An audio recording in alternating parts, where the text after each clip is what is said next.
नमस्कार प्रिय मित्रों, मैं ज्योतिषकार कमल आप सबका हार्दिक अभिनंदन करता हूं आपके अपने इस प्यारे यूट्यूब चैनल अलौकिक साधनाओं में। दोस्तों, आज मैं एक इतनी सरल साधना बताने जा रहा हूं जो बहुत ही कोई हिम्मत वाला दबंग आदमी होगा वो तबीयत से आसानी से एक झटके में उसे सिद्ध कर देगा। सिर्फ 5-7 मंत्र बोलो, साधना सिद्ध है ना। जोरदार चीज। तमिलनाडु से एक शिष्य है हमारे, उन्होंने कुछ साधनाएं भेजी थी। ये साधनाएं अवसर विशेष की है, इसलिए मैं शिवरात्रि पर दे रहा हूं। एस्ट्रो कमल पर भी एक ऐसी ही साधना दी है, वो थोड़ी सी अलग टाइप की, ये थोड़ी सी अलग टाइप की, दोनों अलग अलग टाइप की है। ऐसी और भी बहुत सी साधनाएं हैं। तमिलनाडु में जो सोखा ओझा गुणिया जो लोग होते थे वो इन साधनाओं पर पूरा ध्यान रखते थे, इन संयोगों पर पूरा ध्यान रखते थे और ऐसे संयोग आते ही वो अपने काम पर लग जाते थे और तत्काल वो साधना करके फिर किसी का बुरा करना, किसी का भला करना, ये सारे करते थे। आज मैं उसी साधना को बता रहा हूं जो एक झटके में शिवरात्रि की रात को आपको सिद्ध हो जाती है। दोस्तों, कहीं से महिष को बांधने का, भैंसा जो होता है ना, भैंसा, उस भैंसे को बांधने की रस्सी आपको कहीं से लानी है। एक चीज आपके पास होनी चाहिए। दूसरा चीज आपके पास होना चाहिए चाकू। ठीक है।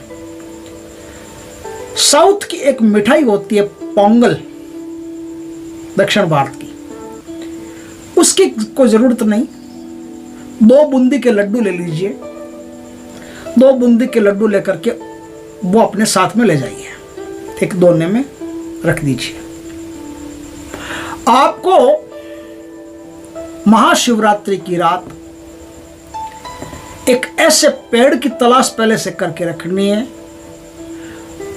नारियल का पेड़ बताया गया, लेकिन नारियल का पेड़ हर जगह नहीं होता, तो अब आपके स्थान पर जो पेड़ सबसे ज्यादा पुराना हो चुका हो वो पेड़ चाहिए। उस पेड़ पर आप इस महिष की रस्सी, इस भैंसे की रस्सी को, कोई फांसी का फंदा होता है ना, वैसे बनाते हैं ना, वैसे फंदा बना करके पेड़ पर लटका दीजिए, फेंक करके। एक सिरा आपके हाथ में रहना चाहिए जो किसी पत्थर से आप बांध दीजिए या पेड़ से बांध दीजिए, कैसे बांध दीजिए, और आधा जो फांसी का फंदा टाइप है वो आप पेड़ के ऊपर फेंक दीजिए। बूंदी के 2 लड्डू जो है वो बूंदी के 2 लड्डू भी आप उस पेड़ के ऊपर रख दीजिए। पेड़ के ऊपर रखना है, जिस पेड़ पर आपने पत्ता फेंका है ना, फंदा, उस पेड़ पर आपको अब वहां बैठना है और 12 बज गए, 12 में 1-2 मिनट कम हो तब आपको एक मंत्र लगातार बोलना है। मंत्र क्या है? मंत्र है मेले पोय पोंगल सापिटू, मेले पोय पोंगल सापिटू। इस मंत्र को 7-8 बार, 10 बार बोलोगे तब तक 12 एकदम बज जाएगी घड़ी एकदम। जैसे मान लो ये 11:55 पर शुरू किया, 12:10 तक आपको ये मेहनत करनी है। 12 बज गए, तुरंत वो जो रस्सी है उस रस्सी में कसाव आ जाएगा। रस्सी में कसाव आ जाएगा। समझ गए बात को? कसाव का मतलब क्या है? मतलब ये है कि ऐसा लगेगा जैसे कोई रस्सी पर लटकी हुई आत्मा है, जैसे कोई आदमी है जो रस्सी पर लटका हुआ है और उसका वजन जो है वो रस्सी पर आ रहा है। अब रस्सी एकदम हिल भी रही है, जैसे कोई आदमी उसके अंदर झूल रहा है, ऐसे हिल रही है। आपको तुरंत महसूस हो जाए कि रस्सी हिल रही है तो तत्काल उसकी तरफ चाकू दिखाओ। चाकू आपके पास कम से कम 1 हाथ का फल होना चाहिए, इतना बड़ा चाकू होना चाहिए। ये चाकू आप उसको दिखाओ। चाकू दिखा के एक मंत्र और दूसरा है, उस मंत्र को आप बोलो। मंत्र है कटिक कोलुंकल, कटिक कोलुंकल। इस मंत्र को आप 2 बार 3 बार बोलो। 2 बार 3 बार बोलते ही वो जो प्रेतात्माएं जिस उस फंदे में आई है वो फंदे में वहीं बंध जाएगी। बस वहीं बंध जाए, तुरंत अपनी जेब से एक सूत का धागा निकालो, सूत का धागा उसको दिखा करके और वही मंत्र 2 बार फिर बोलो, कटिक कोलुंकल।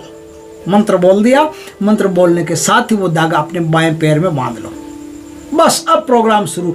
अब वो जो लड़की उस पेड़ पर उस फंदे में लटकी हुई है, इतनी भयंकर चिल्लाएगी कि आम आदमी उसकी चिल्लाहट बर्दाश्त नहीं कर सकता। इतनी भयंकर चिल्लाएगी, रूह कांप जाती है एक बार। तो इसलिए मैं कहता हूँ कि हिम्मत होनी जरूरी है। साधना संयोग पर आधारित है, कोई मेहनत नहीं है, लेकिन इन साधनाओं में बहुत हिम्मत की आवश्यकता पड़ती है। हिम्मत गई, आदमी गया। हार्ट अटैक से मर जाते हैं लोग। तो इसलिए वहां के जो तांत्रिक, गजब के तांत्रिक होते थे, बैठने का, सुनने का, इनका अभ्यास होता था तगड़ा, ध्यान का, मेडिटेशन का, वो लोग इन साधनों को करते थे और डरते भी नहीं थे, आराम से कर लेते थे। तो आप यदि डरते नहीं है तो इस साधन को करना, क्योंकि अब जो आगे होने वाला है वो रूह कंपा देगी। आपने बड़ी मुश्किल से हिम्मत करके उसकी चिल्लाहट को बर्दाश्त कर लिया। इतना भयंकर चिल्लाती है कि वो कहते हैं, उसमें लिखा हुआ है कि यदि किसी गर्भवती स्त्री के पेट में बच्चा हो तो उसकी चिल्लाहट सुन करके वो पेट में बच्चा गिर जाता है।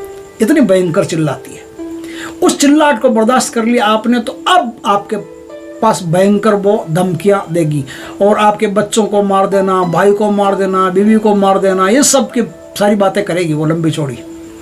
लेकिन मुस्कुराते रहिए, डरिए मत। चाकू को अपने हाथ में रखिए और बार बार उस चाकू को उसको दिखाते रहिए। अब वो कहेगी इस धागे को खोल फटाफट, आप कहोगे नहीं।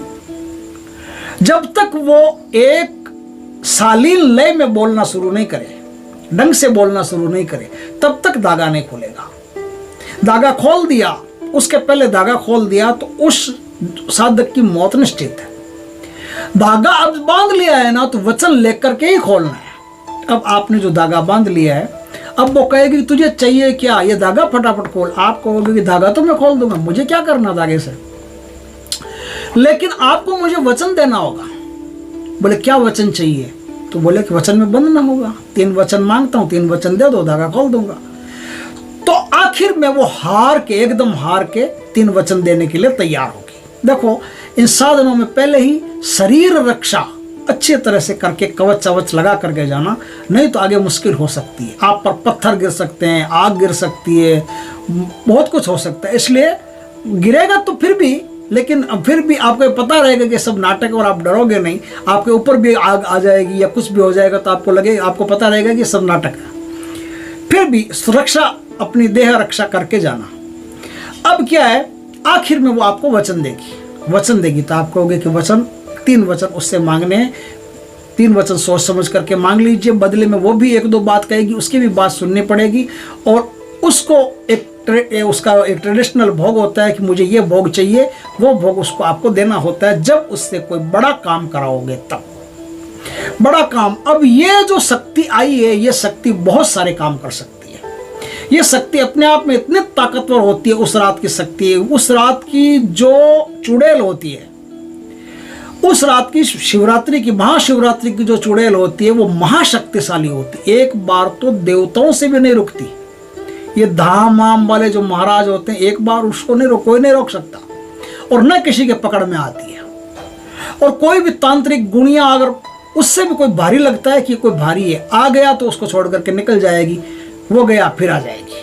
कोई प्रकार के बंधन को नहीं मानती है। आपका जो सूत का बंधन है, सिर्फ वही बंधन है, उसके अलावा इसे दुनिया में कोई नहीं बांध सकता। हाँ, कोई विशेष, जैसे कोई शक्तिशाली हो, जिसने कोई गुरुओं की या नाथों की ऐसी, नाथ गुरुओं की ऐसी शक्तियां सिद्ध कर रखी, उनकी बात तो अलग है, उनकी बात नहीं है, लेकिन सामान्य उसे कोई नहीं बांध सकता। तो इसका काम कोई भी चीज़ लेकर के आना, ले जाना, ट्रांसफर करना, ये बहुत सारी बातें फ्यूचर की बता देना, बहुत सारी बातें पास्ट की, प्रेजेंट की बता देना, बहुत सारे ऐसे काम हैं जो ये कर सकती है। ये किसी को बीमार कर सकती है, बीमार को ठीक कर सकती है, सम्मोहन कर सकती है, वशीकरण कर सकती है। ये अपने आप में बहुत शक्तिशाली है। इसको जो काम दोगे वो काम तत्काल पूर्ण करेगी। लेकिन दोनों साधनों में, चाहे एस्ट्रो कमल की देख रहे हो, चाहे आप अलौकिक साधना की देख रहे हो, दोनों साधनों में एक बात निश्चित मैं बता देता हूँ कि जिस काम को करने को ये प्रेत शक्तियाँ मना कर दे कि मैं नहीं कर सकती, उस काम को दोबारा पलट के मत कहना, नहीं तो आपके वचन वाचन धरे रह जाएंगे, हालत बिगड़ जाएगी। क्योंकि आपका भी एक वचन होता है कि जो काम मैं नहीं कर सकती या कर सकता, उस काम को आप मुझे दोबारा नहीं कहोगे। और दोबारा कह दिया तो फिर तुरंत ही सारे वचन खत्म, और वो आजाद तो आप फिर गए काम से। इसलिए इन शक्तियों से खिलवाड़ करना आसान काम नहीं, खिलवाड़ करना बहुत मुश्किल होता है। वचन दे दिया, बस आप जो वो काम कर सकती है उतना ही काम उसे दीजिएगा, इससे ज़्यादा काम उसे मत दीजिएगा। इस प्रकार से ये एक चुड़ैल की शक्ति है जो एक रात में, महाशिवरात्रि की रात में थोड़ी देर में 2-4 मंत्रों में सिद्ध हो जाती है। और सिद्ध करके देखिए दोस्तों, मेरा तो ये कहना है कि यदि आप इसको सिद्ध कर लेते हैं तो आप समाज में अच्छे काम कीजिए, चाहे अच्छे काम चाहे किसी से भी करो। देखो, एक चाकू होता है, उससे मर्डर भी किया जा सकता है और उससे सब्जी भी काटी जा सकती है, लेकिन सब्जी काटोगे तो अच्छे कई लोगों का पेट भरेगा, आपको दुआएं मिलेगी, आशीष मिलेगा। और किसी का पेट काटोगे तो पेट एक बार काटोगे वो तो मर गया, फिर आखिर तक वो मन में रहेगा कि इस आदमी ने मेरी हत्या की है। वो पाप कहीं जाएगा नहीं, वो पाप आपको पकड़ लेगा। तो चाहे शक्ति कोई भी हो, भली हो, बुरी हो, तामसिक हो, सात्विक हो, राजसिक हो, कोई भी शक्ति हो, आप ये कोशिश करना कि आप उसका सदुपयोग करो और मुस्कुरा के बड़े प्रेम से उससे बात करो, आदेशात्मक ढंग से नहीं, बड़े प्रेम से उससे बात करो। तो वो जो शक्तियाँ आपकी गुलाम हो चुकी है वो भी फक्र महसूस करेगी कि हम एक अच्छे इंसान के पास हैं। दोस्तों, वीडियो अच्छा लगे तो लाइक करना, कमेंट करना, शेयर करना, पहली बार हमारे चैनल पर आए चैनल को सब्सक्राइब करना, पास में जो बेल आइकॉन का बटन दबा देना ताकि हमारे ज्ञानवर्धक जानकारीपूर्ण वीडियो सबसे पहले आपके पास आ सके। जय श्री कृष्ण दोस्तों।